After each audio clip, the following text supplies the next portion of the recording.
to my brothers and sisters in the Roman Catholic community. We believe in one God, the Father Almighty, creator of heaven and earth. We believe in our Lord Jesus Christ.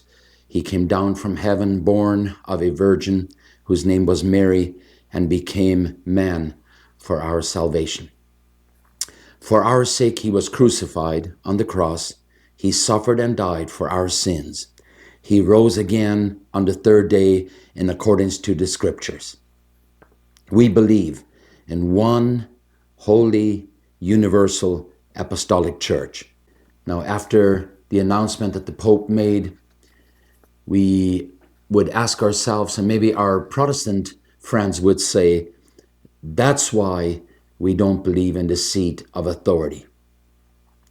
Let me tell you something. The problem lies not in the seat. The seat is not the problem. We need the seat of authority in the church. We need the seat of authority in the family. We need the seat of authority in school. We need the seat of authority at work. We don't believe in defunding the police. The police need authority. So what is the problem then?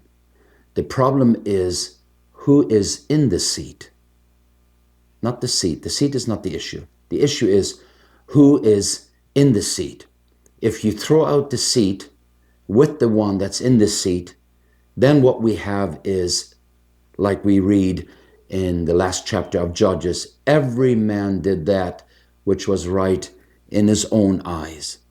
That's when we will see that the Pope and the people that threw out the seat with the one that was in the seat, that's when they will justify the exact same thing, homosexuality.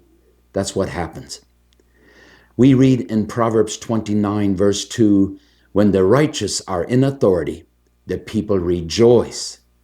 But when the wicked beareth rule, the people mourn.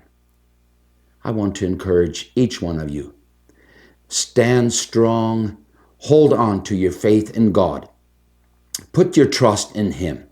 He is preparing to return to pick up His bride, the one holy, universal, apostolic church.